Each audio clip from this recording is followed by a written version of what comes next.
kwenu. Msiniangalie na macho namna hiyo. Hili swali ni yenu. What is more important to a man? Is it work or woman?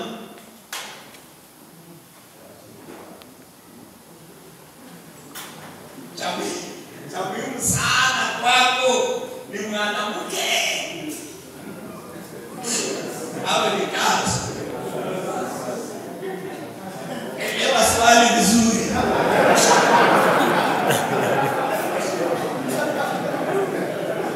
What is more important to a man? What is more important to a man? Is it work or woman?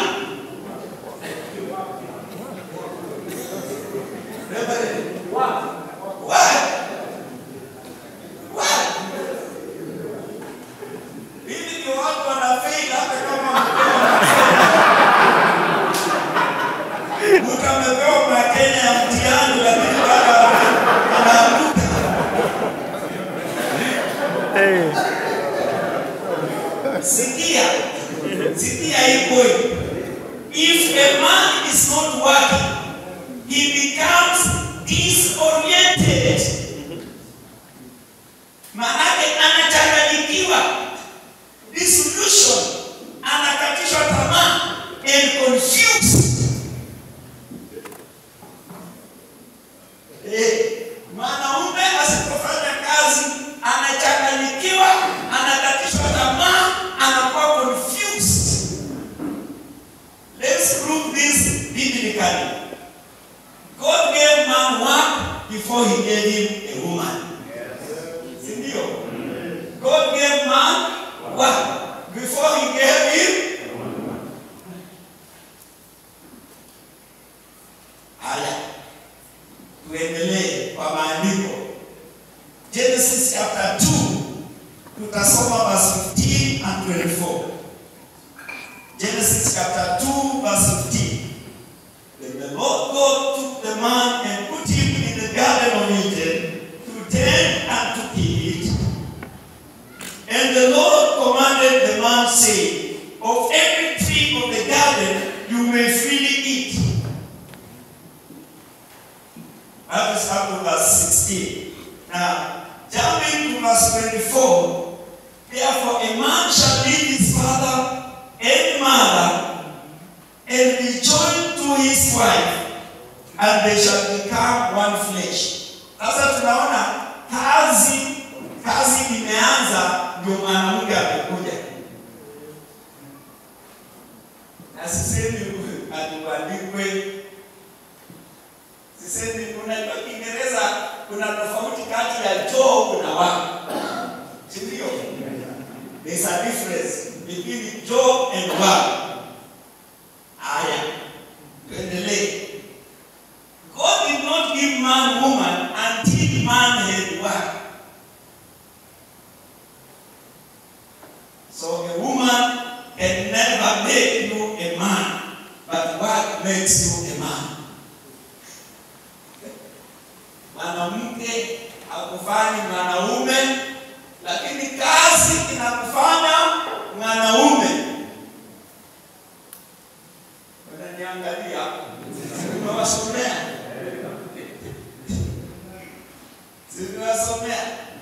Baada ya kumpatia kazi, ndio Mungu akasema, it is not good. It is not good for a man to be alone. I'll make him a helper. I'll make him a helper. Sasa unaona, baada ya kupata kazi, hiyo kazi ndio unataka kusaidiwa. Umepata kazi, hiyo kazi sasa unataka usaidizi wa hiyo kazi. Na sasa kama wewe hauna kazi na unataka mwanamke, unataka usaidiwe nini? Utasaidiwa nini? Kwa sababu huyu ni helper, anatakana akusaidie. Amen. Uko na kazi, inatakana mwanamke akusaidie hiyo kazi. So when a man can't find woman comes to help him do nothing. Mwanamke anakuja kusaidia kufanya kazi bure. Kwa hivyo wacha tuelezee huyu mwanamume kamili katika mstari hiyo ya mstari wa 15, mstari wa 15, Genesis chapter 2 verse 15. Then the Lord God took the man and put him in the garden of Eden to tend and to keep it. 16. And the Lord God commanded the man, saying, of every tree of the garden you may freely eat.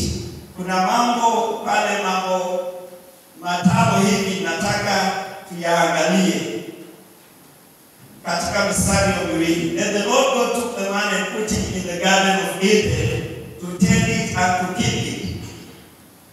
The first one tunayoangalia, andika Eden. Eden. Eden. Neno Eden maana yake ni the presence of God. The presence of God. Eden. Hilo neno Eden. Ukisikia shamba la Eden inamaanisha, hiyo jina inamaanisha uwepo wa Mungu. Haya. Jambo la pili, and the Lord God took the man and put him in the garden of Eden. Eden maana yake uwepo wa Mungu. And then the second part says to tend and to keep it. To tend and to keep it. Kuna maneno mawili pale. To tend is to work. Tend maana yake ni work. To work. Na work ambayo inatumiwa hapo, work jina la Kiebrania ni Orogon, E-R-O-G-O-N, na inamaanisha to become ama maono, vision. That work, to become or vision.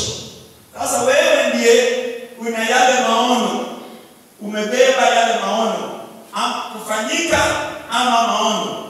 Now when we talk about tending or cultivating, the third word, cultivate, maanake improve, maximize, potential, bring out the best. Maximize, potential, bring out the best. Wewe mwanaume, you maximize, you bring out the best. You maximize, you bring out the best. And then the Lord God commanded the man, hapo kuna neno to keep it or to protect. Hiyo inamaanisha to guard, to defend, to cover. Kutetea, kuchunga na kufunika. Kutetea, kuchunga na kufunika. Sasa hiyo ni kazi yako kama mwanaume. Kutetea, kuchunga na kufanya nini?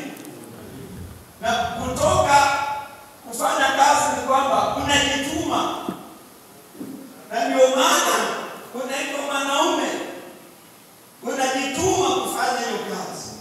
Angalia, mimi nilipokuwa mvulana mdogo, nilikuwa nachokosana sana na wenzangu.